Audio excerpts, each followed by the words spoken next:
Nick from Warrior Tactical Systems here. I'm going to give you some ideas of what to look for when you go out to buy yourself a handheld light. Just some generalizations.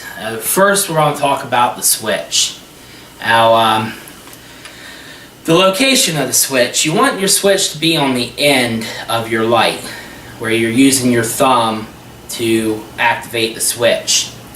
A lot of lights have the switch up on the side. Now, the reason being for that is, one, it's always in the same location when it's on the end cap. You train to pull it out, you can hit it, no matter how the light is turned or rotated in your hand, it's easy to access that switch. With it on your side, if you have your light turned, well, now you have to find that switch.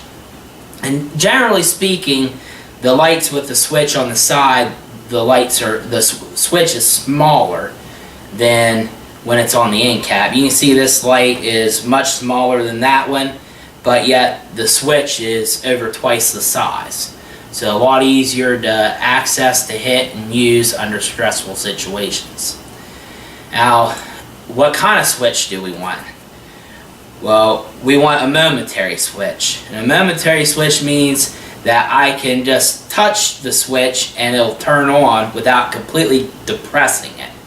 If I completely depress it, it stays on. Completely depress it to turn it off. But I could just touch it and let right off, and it goes back off. That is a must for searching, because you don't want to search with your light just on, having it on all the time, looking around.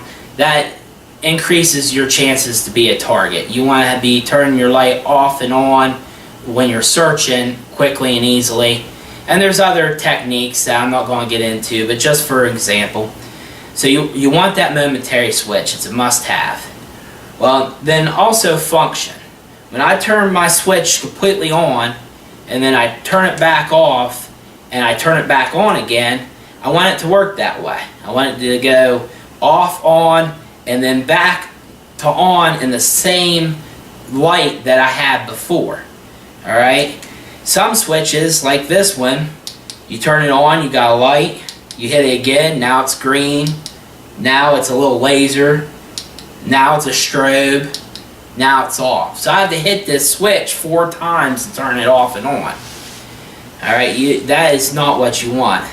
There are switches out there too that when you turn them on and then back off and then you turn them back on within a certain amount of time, it switches functions. It'll go from being bright to maybe low, or maybe a strobe, or maybe a different color.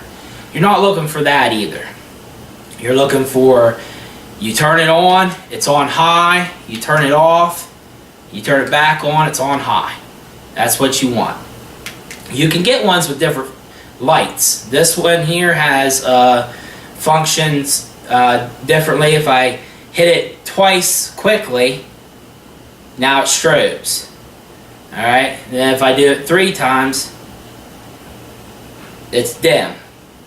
Alright, but I could go to them different functions and let off of it, and then when I hit it again, it's right back on bright. It's always there. I always know what I'm getting out of it. Alright, so those are the musts of the switch, guys. Not to say these other lights are completely junk. They're fine for in your car, changing a tire, something like that. Around the house, the lights go out. But that's not what we're talking about here. We're talking about a light for saving your life, that you're going to be using in life-threatening situations or possible life-threatening situations. So there's a certain criteria you want out of it. So that's what we want out of a light with the switch. Now, hand size, size of the light. These are 2 things you go together. You need to think about that. If you have some massive hand and you put this light up there and it covers up the end of it, because it covers up, it's bigger than the light is long, wider than the light is long, now you're affecting your beam. You're not getting all your beam out there. So you have to think about that when it comes to purchasing a light. About how big is your hand. When you grab it, Is there some sticking out so that you're not affecting the beam? I like this light here. This is a Surefire ProTac 1. It's my favorite light. It's the light I carry all the time. I don't know if you can tell, it looks pretty beat up. I use it a lot. Look how much longer than my hand it is. Alright, I don't have to worry about covering up the beam. I can use it for less lethal.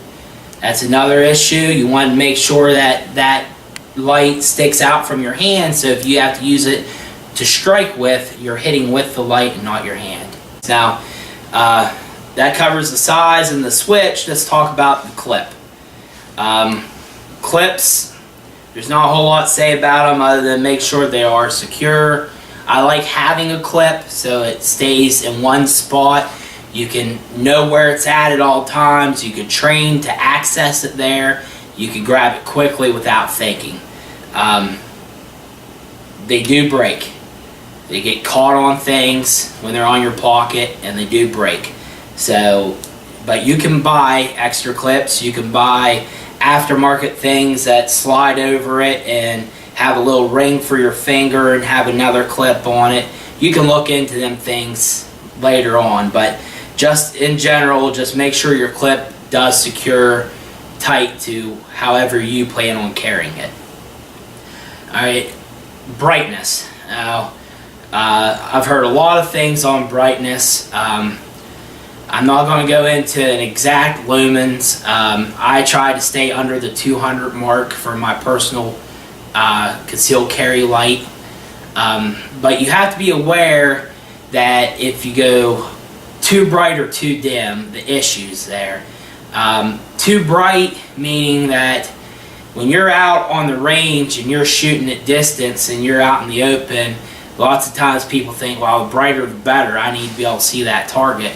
Well, you know, in that particular situation that may be true. But then you take that same light inside a confined space, your home, you got walls and TVs and stuff for that light to reflect off of, you could be blinding yourself. Especially when you're searching, you turn that light on and off. When you go on bright to back off, you get that second of your eyes having to adjust, and it could be a long second if your light's way too bright. So it's just an issue to consider there. With being too dim, a nice dimmer light works great inside the home, but you get outside the home, you get some distance, or if you have to shine from dark through light and then back into dark, and traveling through that light now really dissipates your lighting system, and being too dim, you're not able to identify your target across the light in the dark. There's all kinds of different beam styles with spill, meaning how much the light fans out or how focused the beam is. You can really get into that stuff in depth. I'm not going to do it here. You can research it. But you want something that does spill out to an extent. It helps break you from being target focused. Helps your peripheral vision, that light spreading out and covering more area, and it lights up more area. If you're in the house and you got light, when you shine it, it only lights up the corner and the whole rest of the room is still dark. Well, that's not the perfect scenario there. You want to be able to light up that room. You want the spill to cover that room as best that you can. So it's something to look into, something to be aware of. Alright, maintenance, guys. You have to maintenance your light. In the dark, this is just as important as your gun. If you cannot identify your target, you best not be shooting it. So it is a piece of life-saving equipment. So it has to be maintained. It's not a big deal to maintenance them. All you're doing is checking the lens that's clear. You're making sure it lights up. Take the batteries out. Make sure they're not corroded. Everything's good there. Take the switch when you have it off. Looking at the batteries. Make sure there's no dirt in it. No debris. And switch your batteries out. Don't let them go dead. Don't let them go bad. Switch them out regularly. That's why I prefer a light that takes a common battery. And that's something you need to think about, especially if you're on a budget. A lot of lights nowadays take them CR123 batteries. Well, they're expensive. I just bought some the other day.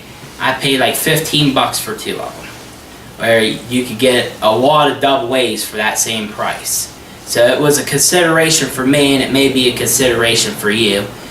Also, when you have a light that takes the average batteries, you don't have to throw them away. You could change them more often, knowing you have good batteries in this, and you could put them other batteries in your kids' toys or in your remote.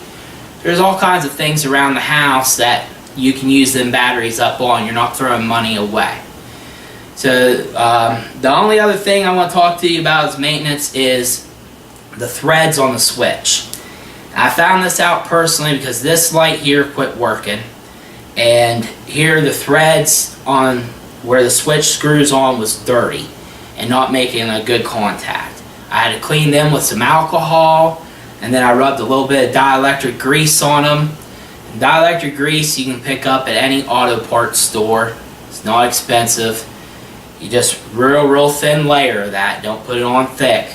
And that grease will also help lube your O-ring. If you have most quality lights are somewhat water resistant. They have an O-ring to protect the battery and the switch area. That little bit of grease keeps that O-ring soft, and you don't have to worry about it drying out and not doing what it's supposed to be doing. If you have any questions on something that you didn't understand, you want some further information on something, or if you have any comments about anything, please post below, and like and subscribe if you haven't already. Thank you.